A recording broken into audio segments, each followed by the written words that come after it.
Vamos a guardar un instante que vemos algunos que están llegando y ya oramos al Señor.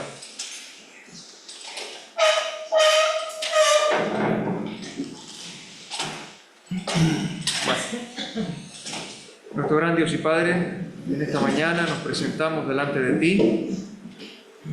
Sabemos, Señor, que tú nos has bendecido con esta oportunidad de poder estar juntos, Señor. Sabemos que hay muchas dificultades, Señor, de las cuales tú nos has librado. Aún, Señor, tenemos una libertad preciosa, Señor, de congregarnos, de estar juntos, Señor, abriendo tu palabra, cantando estos himnos. Y, Señor, gracias te damos porque no tememos a que vengan las autoridades a hacernos daño, a perseguirnos o a causarnos alguna amenaza o dolor. Pero también, Señor, te damos gracias por la libertad aún mayor que tenemos de acercarnos delante de ti y de saber que tú nos escuchas. Y también, Señor, te pedimos que nos concedas abrir tu santo libro ahora para poder encontrar en él la orientación que nuestras almas necesitan. Danos tú, Señor, en la porción que hemos de leer, la enseñanza que nosotros, Señor, hemos de aprender y también, Señor, la disposición del corazón y del alma para aceptarla, para acogerla, Padre bendito, para que haga la obra en nuestros corazones, Señor. Bendice también a nuestro hermano David, que está en esta mañana en Galdar. Úsale también allí con poder y conduce también tú allí la reunión. Fortalece a los hermanos, Señor, y concede también allí que tu nombre sea exaltado y engrandecido, así como lo deseamos sea entre nosotros en esta mañana. En el nombre de Cristo Jesús. Amén. Bien, pues yo les invito a abrir nuestras Biblias en la epístola a los Colosenses, el capítulo 3, Colosenses, capítulo 3.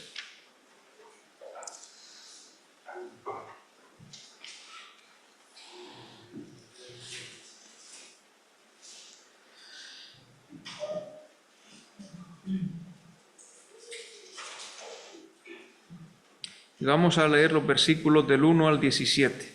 Colosenses capítulo 3, los versículos desde el 1 al 17.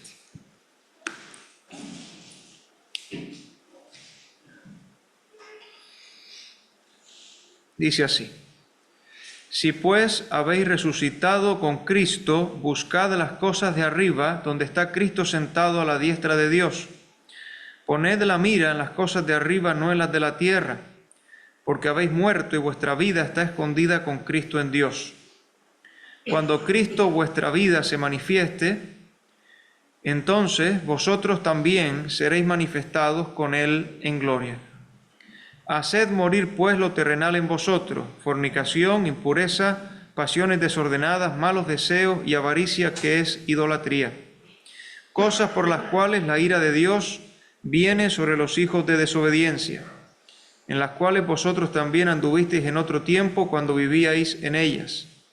Pero ahora dejad también vosotros todas estas cosas: ira, enojo, malicia, blasfemia, palabras deshonestas de vuestra boca. No mintáis los unos a los otros, habiendo despojado del viejo hombre con sus hechos, y revestido del nuevo, el cual conforme a la imagen del que lo creó se va renovando hasta el conocimiento pleno, donde no hay griego ni judío, circuncisión ni incircuncisión, bárbaro ni escita, siervo ni libre, sino que Cristo es el todo y en todos. Vestíos pues como escogidos de Dios, santos y amados, de entrañable misericordia, de benignidad, de humildad, de mansedumbre, de paciencia, soportándoos unos a otros y perdonándoos unos a otros si alguno tuviere queja contra otro. De la manera que Cristo os perdonó, así también hacedlo vosotros. Y sobre todas estas cosas, vestíos de amor, que es el vínculo perfecto, y la paz de Dios gobierne en vuestros corazones, a la que asimismo fuisteis llamados en un solo cuerpo, y sed agradecidos. La palabra de Cristo mora en abundancia en vosotros, enseñándoos y exhortándoos unos a otros en toda sabiduría, cantando con gracia en vuestros corazones al Señor, con salmos e himnos y cánticos espirituales, y todo lo que hacéis, sea de palabra o de hecho, hacedlo todo en el nombre del Señor Jesús, dando gracias a Dios Padre por medio de Él. Que el Señor bendiga su palabra. Ahora, lo que quisiera esta mañana compartir, quizá no sea mucho más allá de un pensamiento, es acerca del versículo 16 que acabamos de leer. Y en principio, de lo que yo quería hablar en esta mañana era de las últimas palabras del versículo, que dicen: con salmos e himnos y cánticos espirituales. Pero les confieso que al estudiar el pasaje, creo que de lo que no voy a hablar esta mañana es de esa parte del versículo. Porque claro, al estudiar el versículo me encontré con tantas cosas, me encontré con tanto contenido, me encontré con tal riqueza, que pensé quizás sea mejor compartir algo de estos tesoros que he visto y posponer lo que en principio era mi intención inicial, entendiendo que quizá pues sea esa la voluntad del Señor, que me detenga en esas otras cuestiones en las cuales yo no lo pensaba inicialmente. Entonces, he titulado esta meditación, podría ser un título aproximado, algo así como Características del canto cristiano. Características del canto cristiano. Pensando en lo que podría ser un recorrido del canto cristiano, porque el canto cristiano tiene una expresión. La expresión está al final del versículo. En los salmos, los himnos y los cánticos espirituales. Esa es la expresión del canto cristiano. Digo, ahí no voy a llegar. Pero tiene también un inicio, tiene una fuente, tiene un comienzo, que es por lo que vamos a hablar inicialmente en esta mañana. El primer punto, la primera característica, en ese recorrido sería: el canto cristiano surge de una fuente. ¿Cuál es esa fuente? Miren lo que comienza diciendo el versículo. La palabra de Cristo. La palabra de Cristo. Y al fijarnos en esta expresión, la palabra de Cristo, pues lo primero que podemos notar es que es una expresión única en el Nuevo Testamento. La palabra de Cristo, dicho así, en esos términos, en esas palabras, es una expresión única en el Nuevo Testamento. Algunos comentaristas piensan que el apóstol Pablo fue guiado por el Espíritu Santo a decir la palabra de Cristo, precisamente por algo que acontecía en Colosas. En Colosas se habían infiltrado una serie de falsas enseñanzas que afectaban particularmente no solo a la obra, sino a la persona misma del Señor Jesucristo. La situación allí demandaba una clara comprensión espiritual por parte de los creyentes del lugar central de la persona de Cristo, tanto en la dimensión de la vida personal como de la vida congregacional. Vamos a leer un poco más atrás, Colosenses 2, los versículos del 8 al 10.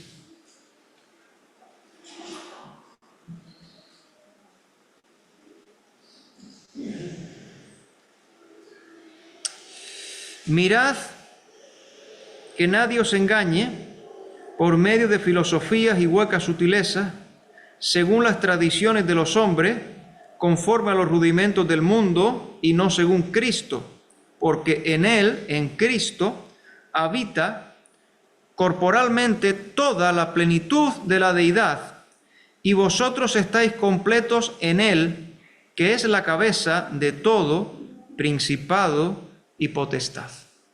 Y aquí estas palabras, la palabra de Cristo, puede referirse a dos cosas diferentes. En primer lugar, podría referirse a las enseñanzas de Cristo. La palabra de Cristo podría venir a ser aquello que Cristo dijo, la palabra de la cual Cristo es su autor, la palabra hablada por Cristo o lo que Cristo predicó, y pensando específicamente durante su ministerio público en este mundo, la palabra de Cristo. También podría significar o referirse a la palabra del Evangelio, a la palabra que nos da a conocer la persona de Cristo, la palabra que nos habla de Cristo o acerca de Cristo, lo que se predica de Cristo.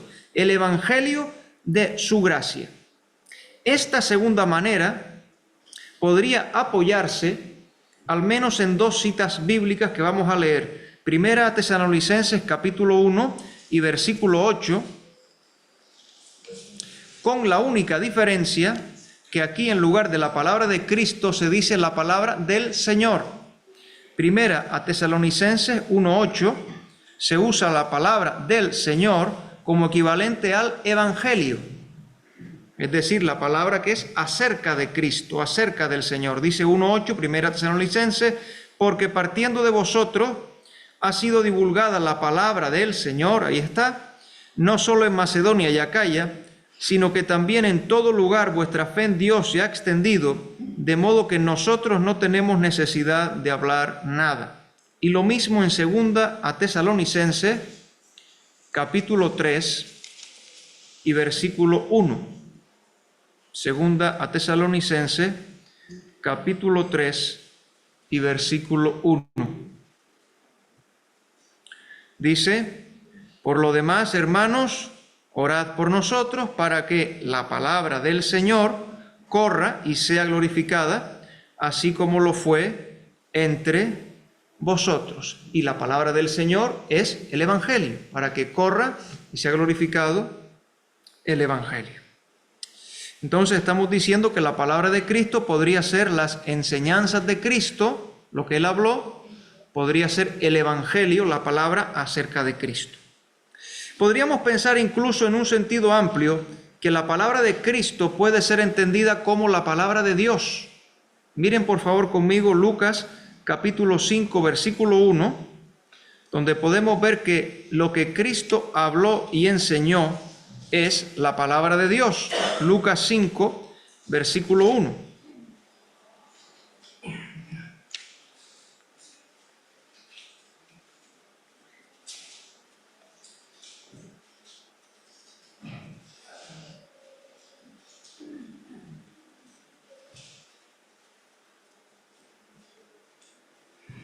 Dice 5:1 de Lucas, aconteció que estando Jesús junto al lago de Genesaret, el gentío se agolpaba sobre él para oír, y noten que dice ahora, la palabra de Dios. Y además hemos de decir en este sentido que Cristo es el verbo, o Cristo es la palabra de Dios, en Juan capítulo 1, versículos 1 y 14. En esta mañana vamos a mover algo las páginas de la Biblia. Juan capítulo 1, versículos 1 y 14. Cristo es el verbo o la palabra de Dios. Así que la palabra de Cristo es la palabra de Dios. Juan 1:1. En el principio era el verbo, y el verbo era con Dios, y el verbo era Dios. Versículo 14. Y aquel verbo fue hecho carne y habitó entre nosotros, y vimos su gloria, gloria como del unigénito del Padre, lleno de gracia y de verdad. Entonces, Cristo es Dios, la palabra de Cristo es la palabra de Dios. Toda la Escritura, además, habla de la persona de Cristo, o Cristo mismo es el tema central de la Escritura. Juan capítulo 1, versículo 21, aquí ya donde estamos. A ver, creo que no tengo bien la cita.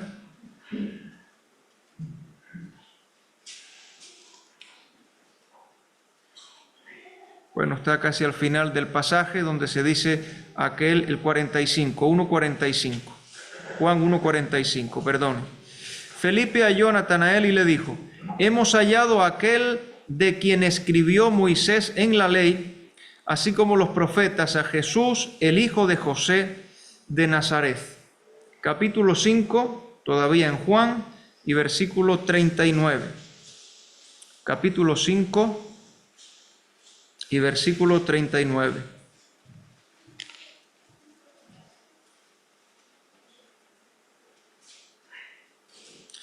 Escudriñad las Escrituras, y se refiere al Antiguo Testamento, porque a vosotros os parece que en ellas tenéis la vida eterna, y ellas son las que dan testimonio de mí. ¿De quién dan testimonio? De Cristo el Señor.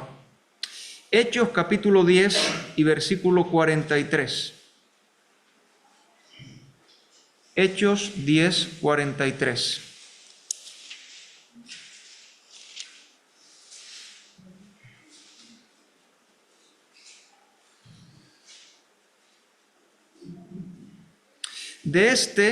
Del Señor Jesucristo, dan testimonio todos los profetas, que todos los que en Él creyeren recibirán perdón de pecados por su nombre. Y Lucas 24, 44. Lucas 24, 44.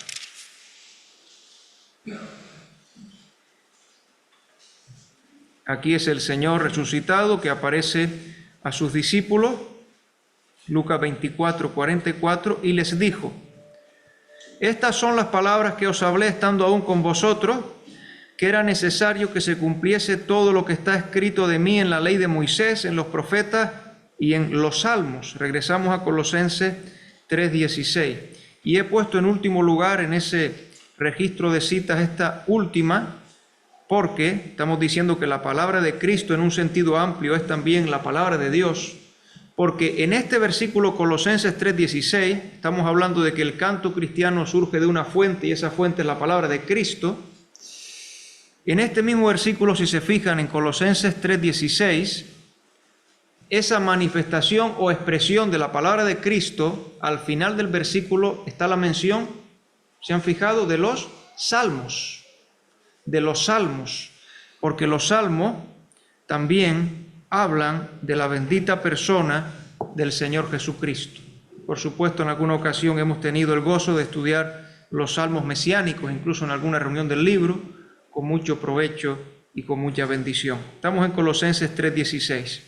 ¿Cuál es esa fuente de la cual surge el canto cristiano? La respuesta es la palabra de Cristo.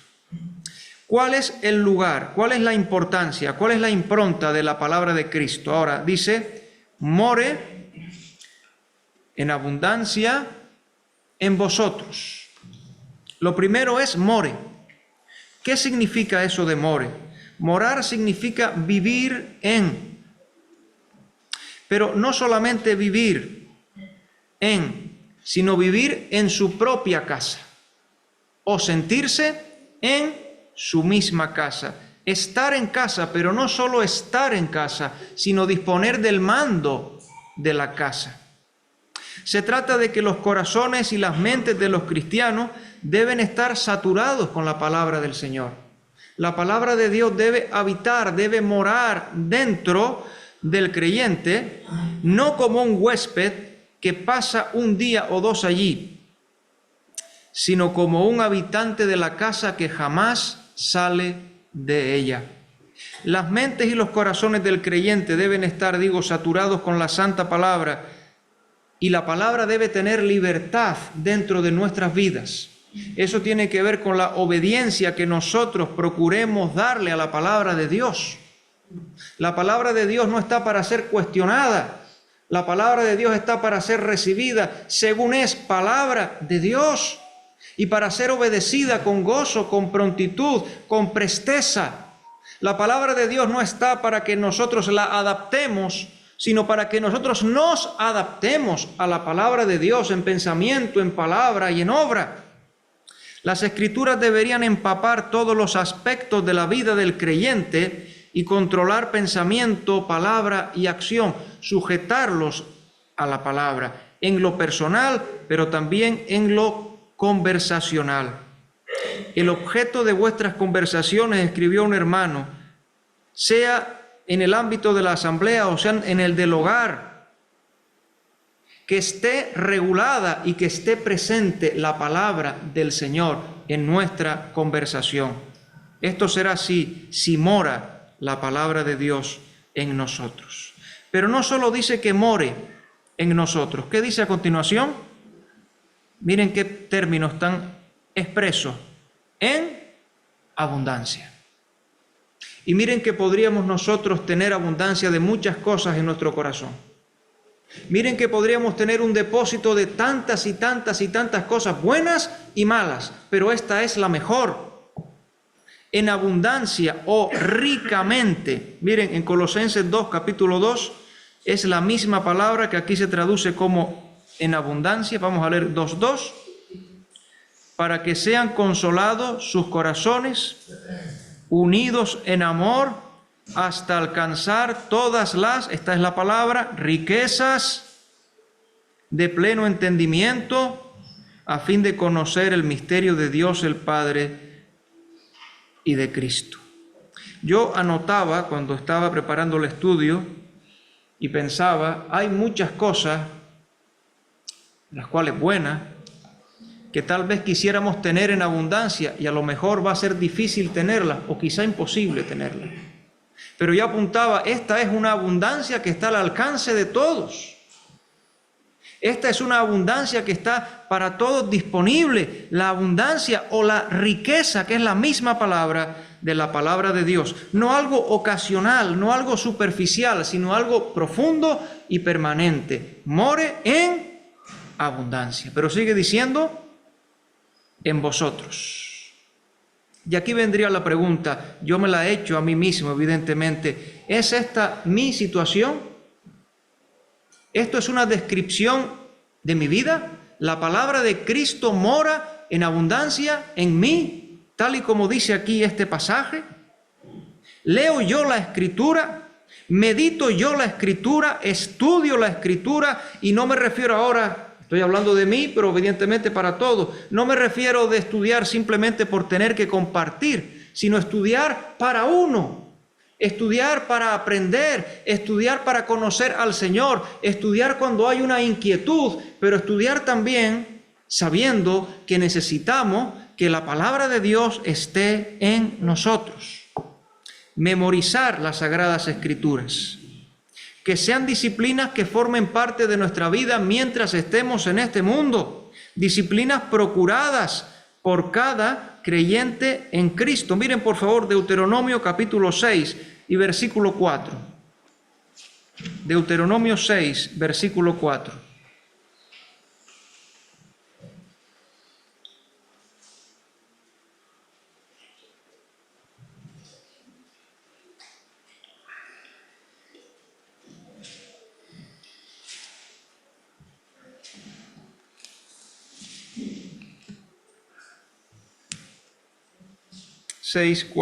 Donde dice, oye Israel, Jehová nuestro Dios, Jehová uno es, y amarás a Jehová tu Dios de todo tu corazón y de toda tu alma y con todas tus fuerzas. Y dice ahora, y estas palabras que yo te mando hoy estarán, ¿dónde dice ahora? Sobre tu corazón. Y a continuación dice, y las repetirás a tus hijos y hablarás de ellas estando en tu casa y andando por el camino y al acostarte. Y cuando te levantes, habla de un corazón que ama al Señor. Como ama al Señor, la palabra del Señor mora en su corazón y luego la palabra del Señor fluye. La palabra del Señor está en el hogar, está en la familia, está en su entorno, está en su vida cotidiana. La palabra de Dios forma parte de su vida y quiere compartir la palabra del Señor con cuantos le rodean. Quiere que la palabra del Señor también esté en el corazón de los demás. Salmo capítulo 1, mejor dicho, Salmo 1. Los salmos no tienen capítulo. Salmo primero. Versículos 2 y 3.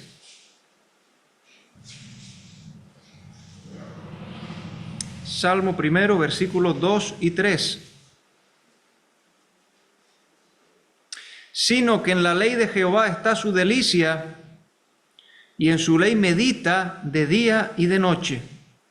Será como árbol plantado junto a corrientes de aguas, que da su fruto en su tiempo, y su hoja no cae, y todo lo que hace prosperará. Y quizá voy a citar nada más Josué 1:8, que dice, nunca se apartará de tu boca este libro de la ley, sino que de día y de noche meditarás en él, para que guardes y hagas conforme a todo lo que en él está escrito, porque entonces harás prosperar tu camino y todo te saldrá bien. Ahora bien, en vosotros parece referirse a una condición interior. Podría referirse, la palabra de Cristo mora en abundancia en vosotros. Podría referirse a una condición interior. Pero la condición interior saldrá al exterior. El Señor dijo, de la abundancia del corazón habla la boca. Alguien dijo, lo que hay en el pozo de tu corazón saldrá en el balde de tu conversación. Y evidentemente, las siguientes palabras de Colosenses 3:16 son explicativas o nos ofrecen la consecuencia visible, la consecuencia tangible, la consecuencia audible de lo que está o no en el corazón. Dice a continuación, la explicación, la demostración o la manifestación. Sería el segundo punto del cual quiero hablar. Hemos hablado de la fuente del canto cristiano. En este segundo lugar, el canto cristiano es transmisor de conocimiento. Dice a continuación, enseñándoos y exhortándoos unos a otros en toda sabiduría. Así que hay dos resultados enriquecedores del hecho de que la palabra de Dios mora en abundancia en nuestros corazones. Estos dos resultados vemos que tienen que ver con la conversación, con el habla y evidentemente también con el cántico. Enseñándonos, dice en primer lugar, enseñándoos. Y la enseñanza tiene que ver con la doctrina. La enseñanza tiene que ver con la doctrina bíblica, con la instrucción bíblica. Pensando específicamente en los cánticos cristianos, recordaba esta cita de Martín Lutero, más que de Martín Lutero, acerca de Martín Lutero.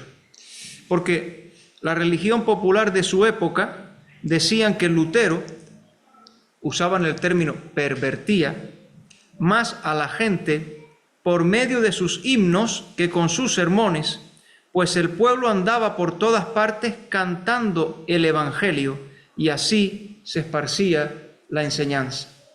No sé si alguno de ustedes ha visto la última película que se hizo sobre la biografía de Martín Lutero.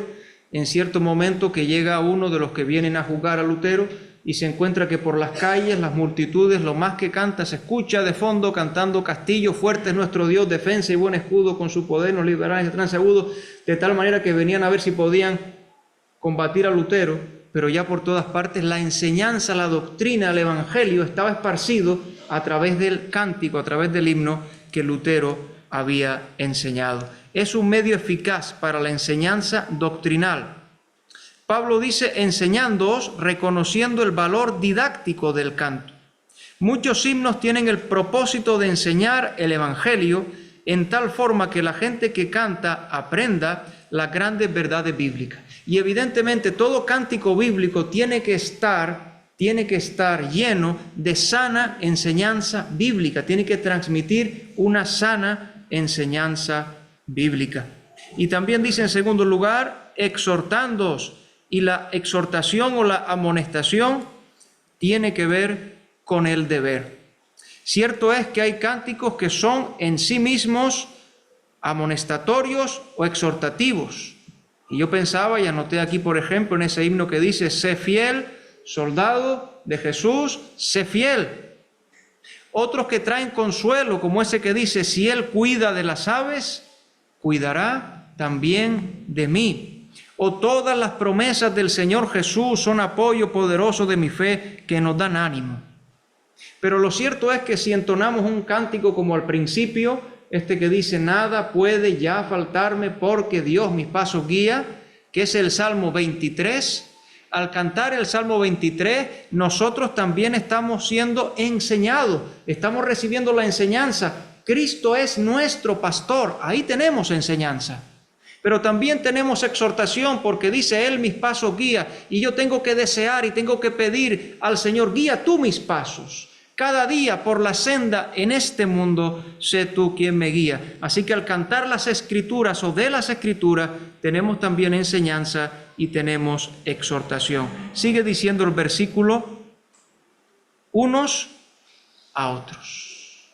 Esta es una parte verdaderamente hermosa. Y antes hemos dicho, no se trata solo de actividad propia de la asamblea, sino de la vida cotidiana y hogareña. Recordemos que cantar es hablar un mensaje, dar una enseñanza o exhortación con melodía. Pero algo más, dice algo más todavía. Dice, en toda sabiduría. En toda sabiduría. ¿De dónde viene esa sabiduría?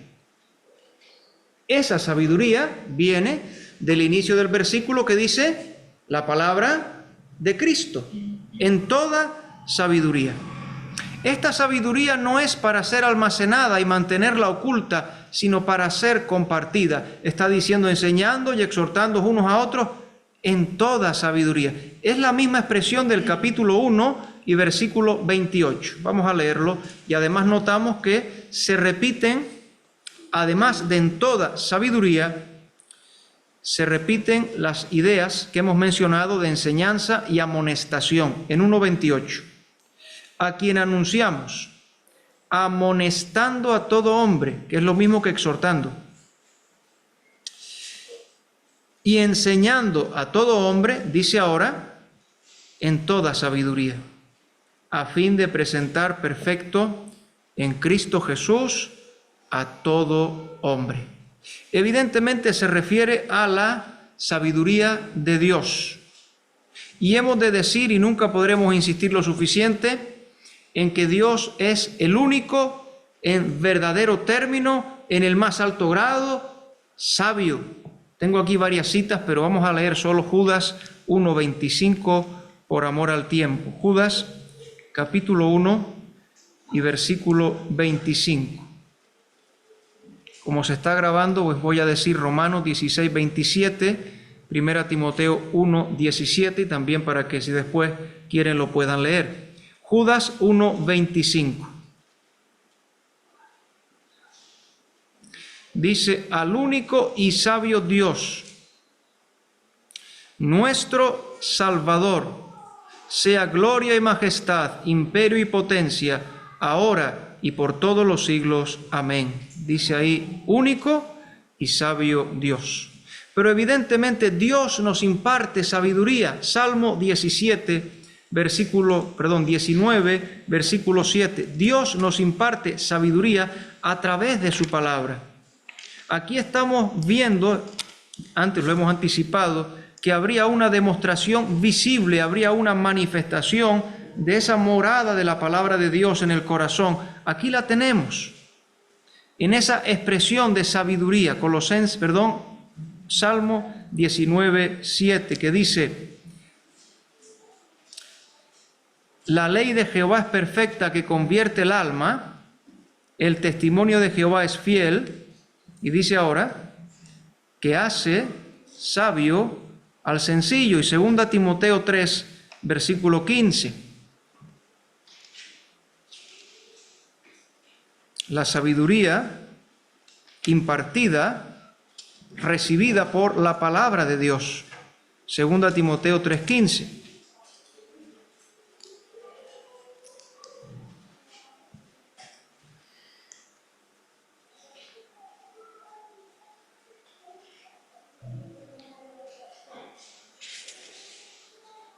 Dice, y que desde la niñez has sabido las sagradas escrituras. 3:15. Estamos en 2 Timoteo 3:15.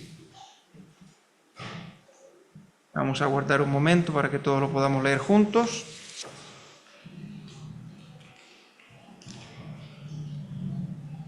Leemos de nuevo, 3:15. Y que desde la niñez has sabido las sagradas escrituras, las cuales te pueden hacer sabio para la salvación por la fe que es en Cristo Jesús. Y lo que estamos diciendo en este segundo punto es que el canto cristiano debe ser transmisor de conocimiento, de enseñanza y de exhortación en toda sabiduría, en toda sabiduría. Y eso de toda sabiduría me llevaba a pensar en lo siguiente. ¿Acaso, al igual que se debe predicar toda doctrina bíblica y se debe abarcar el conocimiento de todo el consejo de Dios, en el canto cristiano no se debe también abarcar lo mismo? ¿No se debe enseñar y exhortar todo el consejo de Dios? Y aquí me acordaba de Hechos 20:27, donde Pablo dice: no he rehuido de anunciaros todo el consejo de Dios. Y aquí pues podemos pensar evidentemente en nuestros himnarios. Tenemos unos himnarios con una exactitud doctrinal excelente, pero también con una verdadera riqueza temática.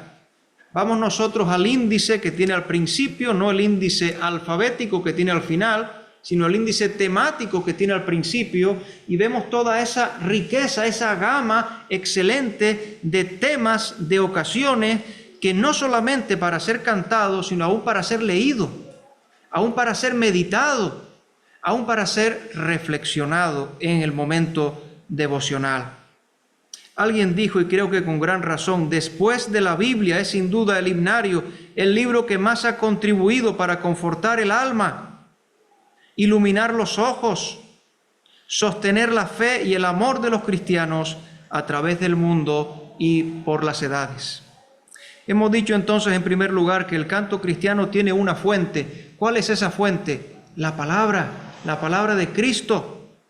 Que el canto cristiano es transmisor de conocimiento. En segundo lugar, ¿cuál es el tercer punto? Bueno, dice a continuación Colosenses 3:16, que el canto cristiano reúne 3 requisitos o 3 condiciones. Colosenses 3:16.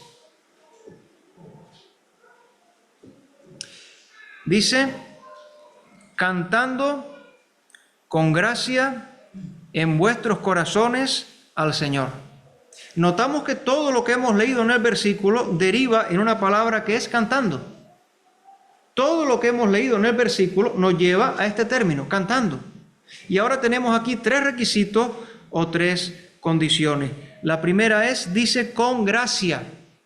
Cantar con gracia nos habla de cantar con propósito. Nos habla de la palabra bien dicha en el momento apropiado. Esa es la gracia de la cual nos está hablando. Podríamos buscar Lucas 4:22. Aquí tengo ya que ir tratando de ser breve porque el tiempo ha avanzado. Lucas 4:22. Aquí tenemos en referencia al Señor Jesucristo. Lucas 4:22.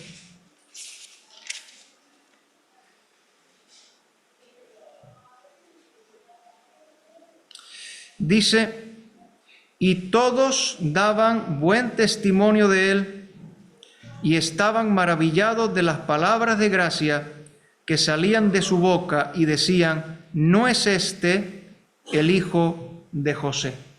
Y aquí la expresión gracia tiene que ver, digo, con la palabra justa en el momento apropiado. Y aquí es el Señor hablando con gracia. Sin embargo, aquí también se nos dice que debemos cantar con gracia, de tal manera que el hablar y el cantar tienen la misma asociación, el mismo requisito. Así como el Señor habló con gracia, nosotros debemos cantar con gracia. Efesios capítulo 4, versículo 29. Quiero ser breve ya y tomar el menor tiempo posible, así que voy a procurar ser esquemático. Efesios 4, 29. Y como ya he anticipado, no voy a llegar a la expresión que aparece al final del texto, la expresión práctica de los salmos, himnos y cánticos espirituales. Efesios 4, 29 dice, ninguna palabra corrompida salga de vuestra boca, sino la que sea buena para la necesaria edificación, a fin de dar gracia a los oyentes. Lo podemos aplicar al hablar, lo podemos aplicar al cantar. Colosenses capítulo 4, versículo 6. Colosenses 4, versículo 6. Así que habla de propósito, de la palabra justa en el momento apropiado. Colosenses 4, 6. Sea vuestra palabra, dice ahora, siempre. En Efesios 4:29 que leímos antes se asocian la gracia y la edificación. Aquí se habla de la permanencia. Sea vuestra palabra siempre con gracia. Lo dejamos ahí para poder proseguir. Así que siempre debe tener propósito y ser el justo para el momento adecuado. Eso también nos lleva a pensar que el cántico cristiano nunca debe ser superficial ni de entretenimiento o distracción, siempre con gracia. Regresamos a Colosenses 3:16, estamos casi ahí, creo, en la misma página o cerquita en la Biblia. El segundo requisito que dice, luego de cantando con gracia, es en vuestros corazones. En vuestros corazones. ¿De qué nos habla? Pues nos habla de sinceridad. Nos habla de autenticidad. Nos habla de no solo poner la voz, sino poner el alma, poner el corazón, que sea sincero y que sea también ferviente, que sea auténtico, que sea real. Cantando dice en segundo lugar, en vuestros corazones. Estamos en 3:16 por si alguien se perdió por alguna causa. Y el último que quiero mencionar, son solamente 2 palabras, pero tan importantes. Dice, cantando con gracia en vuestros corazones, y por último, al Señor. El canto cristiano se dirige al Señor, siendo Él el objeto supremo. Debe glorificarle a Él, debe ensalzar su persona, sus virtudes y sus obras, no las nuestras. No debe ser egocéntrico, sino cristocéntrico. Debe hablar de Él, de su grandeza, de su gloria, de su poder, de su palabra. El canto cristiano tiene su origen en el Señor. ¿Cómo comienza Colosenses 3:16? Con la palabra de Cristo. Y aquí de nuevo, ¿a dónde nos lleva? Al Señor. Comienza en la palabra de Cristo y nos lleva al Señor. Tiene su origen y su meta en Cristo mismo. Un círculo perfecto. Termino con las siguientes palabras. La idea aquí es que la palabra de Dios, cuyo centro y motor es el Verbo encarnado, presida a sus anchas en medio de la congregación, tanto por medio del desarrollo del conocimiento de Él, la enseñanza, como por la orientación y estímulo a la práctica de la vida que fluye del Mesías glorificado, exhortación o amonestación. La frase con toda sabiduría condiciona todo el proceso, subrayando que tiene que ser de acuerdo con lo que Dios ha revelado, no de factura o proveniencia meramente humana. La expresión musical puede ser muy hermosa y estimulante a los sentidos, pero su contenido realmente edificante escaso o nulo. Evidentemente para Pablo la forma tenía que estar en consonancia con la riqueza abundante del fondo bíblico. Y dice el hermano que escribió esta nota, da gusto estar en congregaciones donde la palabra de Dios controla y enriquece cuanto se haga, tanto en las reuniones mismas de los santos como en las demás actividades de sus miembros. Pues hermanos, que el Señor bendiga su palabra. Amén.